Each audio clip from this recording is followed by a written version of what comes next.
What's up everyone and welcome back to the MMA Buzz. Islam Makhachev is currently in New Jersey training hard for his upcoming welterweight title fight against Jack Della Maddalena. Despite the intense preparation, Islam has been enjoying some downtime outdoors. Earlier this week, he stopped by a local fishing shop, Pell's Bait and Tackle, to pick up some gear. The shop shared a photo of him on Instagram, writing, "Thanks for stopping by and showing the locals some love." He grabbed a combo and some bait before heading out to the water. Good luck next weekend. We'll be cheering for you. The champ is here. Balancing focus and relaxation, Islam has been keeping his training camp disciplined yet positive. When asked about his preparation, he said, "Camp is going very well. It's almost 5 p.m. now, and I'm just waiting for my second session." His calm and confident demeanor reflects the mindset of a true champion, someone who knows when to push hard and when to recharge. Islam's presence in New Jersey hasn't gone unnoticed by fans. Last night, he attended the New York Knicks game at Madison Square Garden and received a warm welcome from the crowd. As the camera turned toward him, the arena erupted in applause. The announcer introduced him as the lightweight champion of the world, and the audience cheered enthusiastically, showing massive respect for one of MMA's most dominant fighters. Moments like these highlight Islam Makhachev's growing popularity beyond the octagon. Whether he's fishing on a quiet afternoon, training late into the evening, or attending major sports events, he continues to connect with fans everywhere he goes. With his fight against Jack Della Maddalena just around the corner, Makhachev looks sharper, more composed, and more determined than ever. His dedication to both sport and life outside of it shows why he's considered one of the most disciplined and respected athletes in the UFC today. From local fishing shops to roaring arenas, Islam Makhachev's New Jersey camp is not just about preparing for battle. It's about embracing every moment of the journey toward greatness. Before moving on to the next news, we have a quick request for you. We're always working to improve our content and truly value your support. If you could take a moment to leave a like on this video, subscribe to the channel, and hit the bell icon, it would mean a lot to us. That way, you'll never miss an update. Move on to another news. In a lively exchange, former champions Daniel Cormier and Justin Gaethje banter about who would win if they fought. Gaethje warns he'll show up at the gym at 5 p.m., spar him at the Apex, and punch you in your face, insisting the challenge is real. Cormier fires back that he has wanted to land that punch for years, and questions whether Gaethje truly believes he could beat him. Gaethje confidently claims he'd smoke Cormier, referencing his own equipment brand Onyx, and asserting he'd knock him clean out despite weight class differences. Cormier counters that any organized fight would feature wrestling, which plays to his strengths and suggests Gaethje would resort to wrestling because striking alone wouldn't prevail. The two volley between bravado and technicalities. Gaethje emphasizes knockout power and striking superiority, while Cormier stresses grappling, clinch control, and tactical resilience. Each man acknowledges the other's strengths, Gaethje's elite striking and Cormier's wrestling pedigree, but neither concedes. The exchange captures the competitive spirit, mutual respect, and playful antagonism of elite fighters who know how to sell a matchup. Ultimately, the debate remains unresolved, serving instead as a compelling preview of how styles make fights: explosive Muay Thai and boxing versus elite Olympic-level wrestling and positional dominance. Fans are left imagining the scenarios: an all-out brawl, a striking clinic, or a technical wrestling match, and appreciating the contrast between two very different yet equally dangerous champions. They trade barbs about training routines, Gaethje promising to come to the Apex, and Cormier reminding him that wrestling and fight IQ often decide outcomes. Mention of sparring sessions, equipment brands, and arenas makes the exchange feel personal rather than purely promotional. The banter alternates between confident threats and technical rebuttals. A single punch can change a fight, but so can repeated positional pressure and takedown control. Ultimately, their back and forth celebrates contrasting skill sets and leaves fans imagining how such styles would unfold inside the cage. Analysts remain split on whether Gaethje's striking or Cormier's wrestling would decide it, making every outcome feel plausible. Exciting.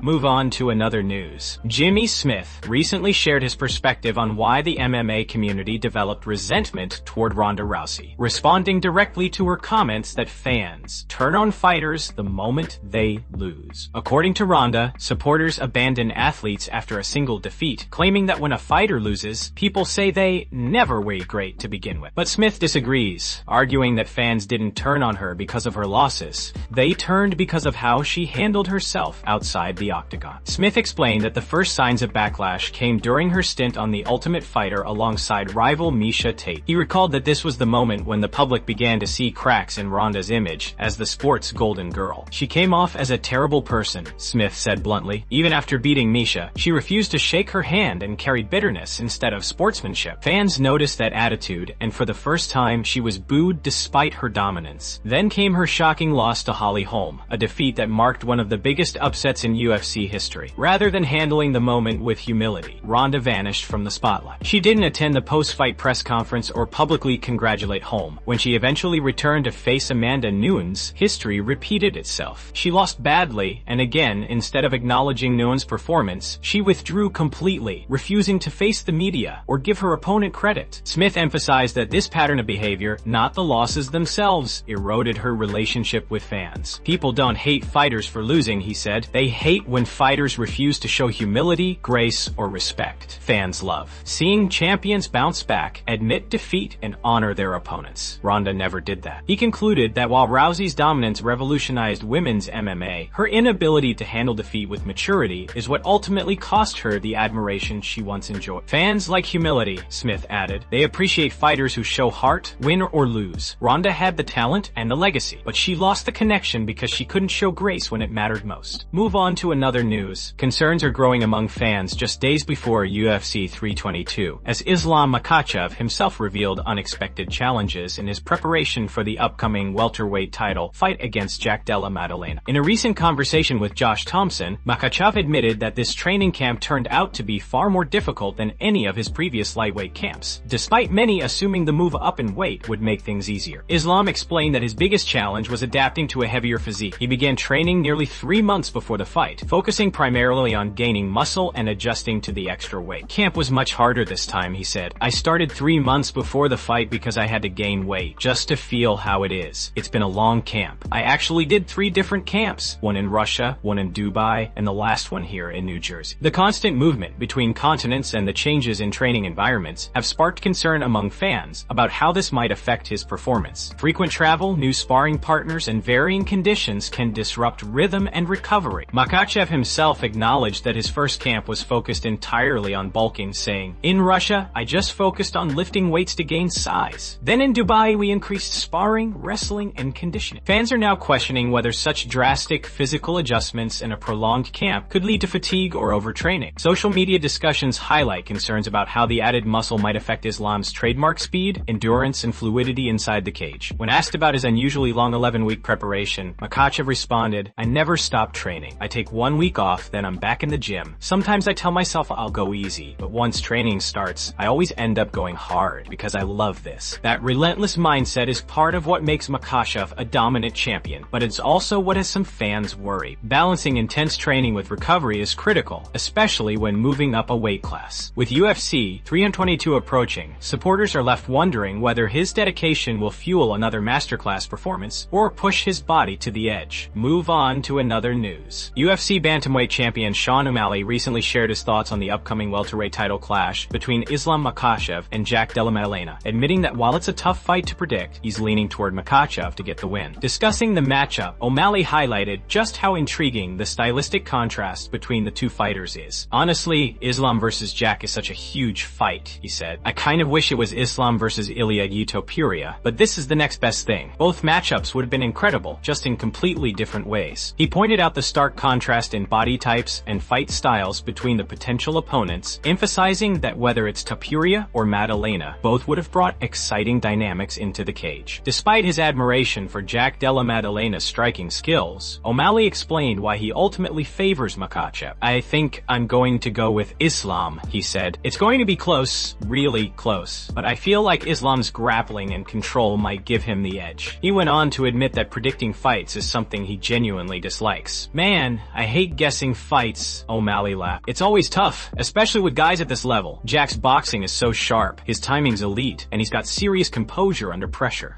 But Islam is just different. He's got that suffocating wrestling, great fight IQ, and now his striking is catching up too." O'Malley praised both fighters for their current momentum and skill evolution. He noted that Maddalena's crisp boxing and finishing instincts make him a real threat, while Makhachev's balance of wrestling dominance and improved stand-up makes him one of the most complete athletes in MMA today. "Jack can end the fight at any moment if he finds that shot," he said, "but Islam's ability to dictate where the fight happens is what usually separates him from the rest." In conclusion, Sean O'Malley predicted that the fight would likely go the distance, with Islam Makhachev edging out a hard-fought tactical decision. "I think Islam squeaks out a close one," he said. Jack's going to make it a war, but Islam's just too smart, too disciplined. It's going to be one of those fights where every round feels razor close, but in the end I've got to go with Islam. Move on to another news. Team Khabib has just confirmed that Islam Makhachev is interested in fighting at a potential White House event in June, and excitement around his next move is growing fast.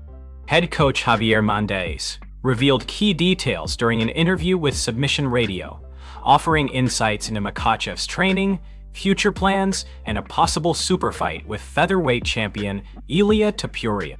According to Mendez, Makhachev has undergone a serious physical transformation ahead of his welterweight run.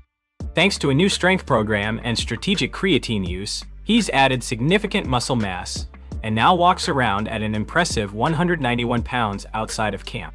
Recent footage shared by teammates shows him looking noticeably bigger and stronger, sparking fan discussions about how his size and power could make him even more dominant at welterweight.